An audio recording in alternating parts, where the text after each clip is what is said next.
नमस्कार दोस्तों, आपका अपने यूट्यूब चैनल एहसन वानी ऑनलाइन क्लासेज में स्वागत है।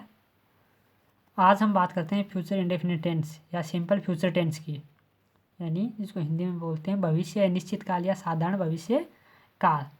देखो दोस्तों, इसकी जो हिंदी वाक्यों की पहचान होती है वो क्या होती है कि इनके जो हिंदी वाक्य हैं उसके अंत में आते हैं गा, गी, गे आदि शब्द आते हैं। जैसे वह कल सुबह खाना पकाएगी, मैं कल सुबह बाज़ार जाऊंगा, मैं अगले सप्ताह अपने कपड़े सिलाऊंगा। तो आदि जो भी वाक्य मैं बोल रहा हूँ उसमें भविष्य में कार्य का क्या हो रहा है, बोध हो रहा है। तो ये क्या है, इसमें जो अपना कार्य रहता है वो अनिश्चित रहता है, इसीलिए इसे इंडेफिनिट टेंस कहा जाता है, अनिश्चित काल कहा जाता है। निश्चित नहीं रहता उसमें कुछ भी। चलो हम बात करते हैं आगे। अंग्रेजी वाक्यों की पहचान, यानी अंग्रेजी वाक्यों की जो पहचान है वो क्या देखते हैं। देखो, यदि वाक्य में टुमारो है यानी आने वाला कल, next day, next week, next month, next year, the coming day, the following day, in future आदि एडवर्ब का प्रयोग होता है तो वाक्य में कौन सा टेंस होता है, फ्यूचर इंडेफिनिट टेंस होता है। ये 10th क्लास के लिए बहुत महत्वपूर्ण है, क्योंकि इस प्रकार के शब्द उन्हें दिए जाते हैं और उनसे क्या करवाई जाती है, वर्ब की फॉर्म करवाई जाती है। तो ये टेंस का 4 नंबर का उनका क्वेश्चन आता है, बहुत इंपॉर्टेंट है, थोड़े से आराम से देख लो ना। देखो आगे, सेल का प्रयोग है वो आई तथा वी सब्जेक्ट के साथ होता है। देखो, इसमें हेल्पिंग वर्ब का प्रयोग है वो साधारण वाक्य से होना स्टार्ट हो जाता है। तो जो सेल आपकी जो क्या है, हेल्पिंग वर्ब है वो आई तथा वी सब्जेक्ट के साथ यूज में होती है, और वी जो आपकी हेल्पिंग वर्ब है वो शेष सब्जेक्ट के साथ, यानी आई और वी को छोड़ दो, बाकी के जो बच गए सब्जेक्ट हैं, चाहे वो कोई नाउन है, प्रोनाउन है, कोई भी है, उसके साथ क्या होगा, विल का प्रयोग होगा। केवल आई और वी को छोड़ दो, केवल 2 सब्जेक्ट। उसके बाद इसमें जो वर्ब यानी क्रिया उसकी कौन सा रूप आता है, मैन वर्ब, या जिसको वर्ब की फर्स्ट फॉर्म कहते हैं, उसका प्रयोग किया जाता है। अफर्मेटिव सेंटेंस देखते हैं सबसे पहले। इस प्रकार के वाक्यों में सकारात्मक कथन होता है, यानी पॉजिटिव सेंटेंस भी बोल सकते हैं हम इसको।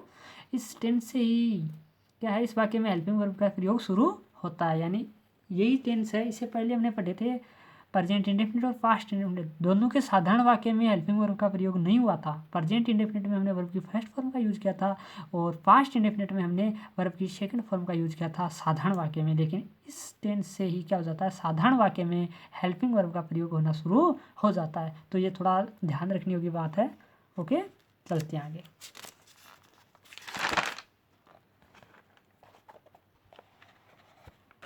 पहला एग्जाम्पल पढ़ लेते हैं, यानी उदाहरण लेते हैं। वह कल जयपुर जाएगा, वह कल जयपुर जाएगा, यानी he will go to Jaipur tomorrow.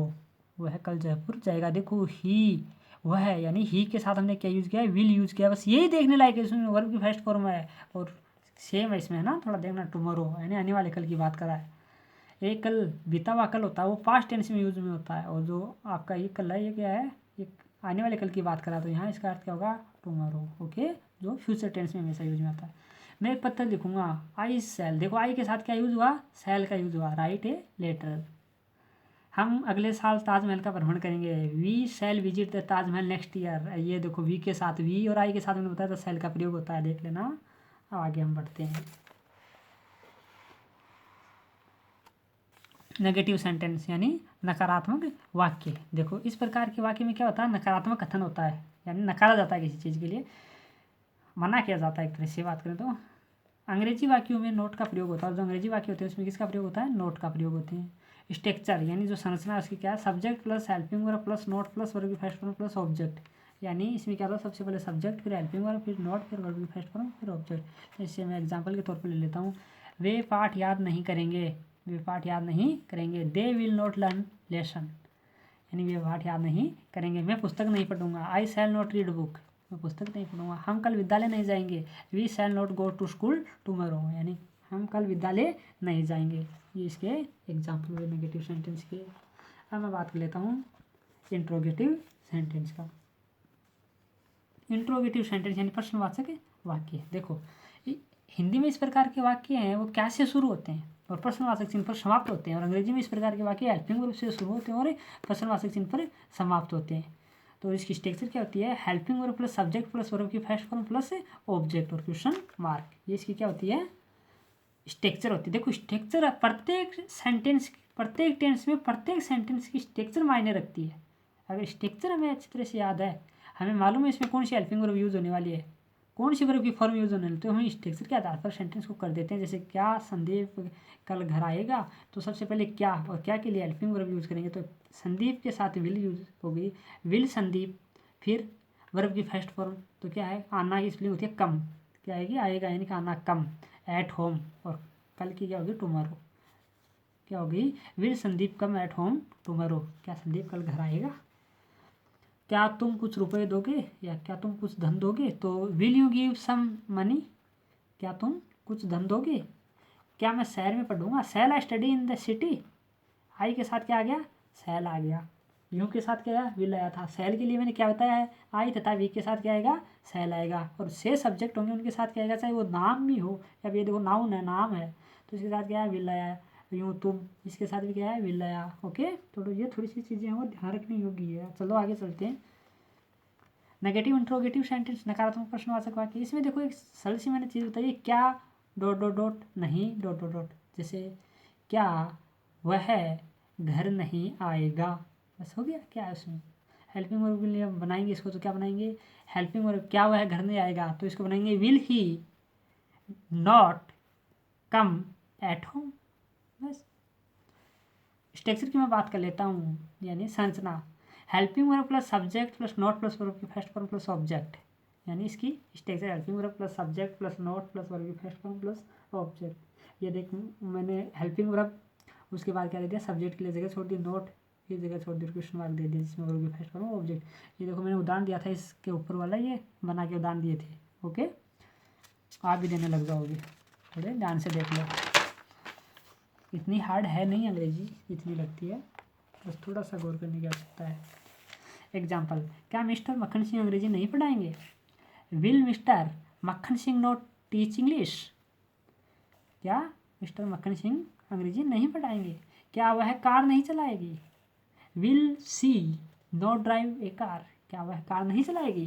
क्या हम भोजन नहीं करेंगे, shall we not eat food, क्या हम ये इसको ये भी बोल सकते हैं, क्या हम खाना नहीं खाएंगे, या क्या हम भोजन नहीं करेंगे। ओके, एक ही चीज़ है। देखो आगे W S sentence, W S sentence को थोड़ा देखना।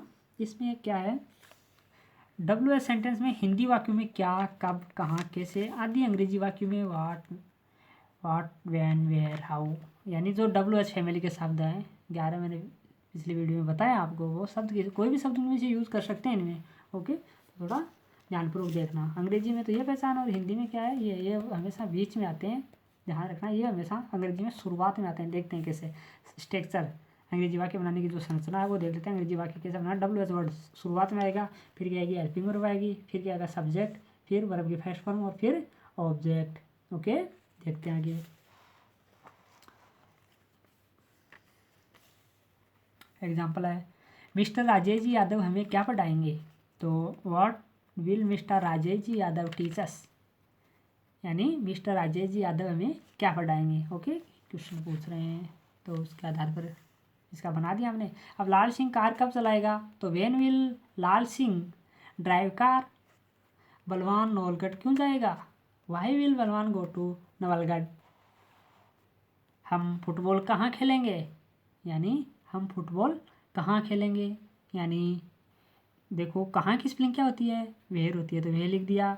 अब एक चीज़ देखना, ऊपर में थे बलवान, लाल सिंह और राजेश यादव, ये तीनों नाउन थे, तो उसके साथ हमने विल यूज किया है। लेकिन यहाँ थोड़ा सा ध्यान देखना, यहाँ क्या है, हम यानी वी, और मैंने बताया हुआ है कि आई तथा वी के साथ क्या यूज करेंगे, शैल, तो where shall we play football. तो हमने यहाँ शैल क्यों यूज किया, क्योंकि यहाँ क्या है, वी है।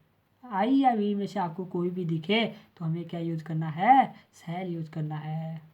तो इस चीज़ का हमें विशेष ख्याल रखना होगा कि सबसे ज़्यादा मिस्टेक्स कहाँ होती हैं, हम जब ऊपर से विल यूज़ करते आ रहे हैं तो हम क्या करेंगे, वी के साथ भी विल यूज़ कर देंगे। ये छोटी छोटी चीज़ों को हम क्या करें, ध्यान नहीं देते हैं, और इसका यही कारण है कि हमारा ये सेंटेंस है वो टेंस के अनुसार सही नहीं बैठता है, और क्या हो जाता है, रॉन्ग हो जाता है। तो ये छोटी छोटी चीज़ें हमें वही ध्यान रखनी है, वरना तो देखो टेंस सभी को आते हैं, लेकिन ये छोटी छोटी चीज़ें वो क्या हो जाती है, दिमाग से स्लिप हो जाती हैं, और वही क्या कराती है, अपना टेंस को रॉन्ग करवाती हैं। तो ये चीज़ ध्यान रखना। ओके दोस्तों, तो आज अपना पूरा पूरा टेंस पढ़ लिया हमने, कौन सा, पर फ्यूचर इंडेफिनिट टेंस, यानी आपका भूतकाल, भविष्य काल है निश्चित, कार्य पूरा कर लिया है। ओके दोस्तों, धन्यवाद, थैंक्स।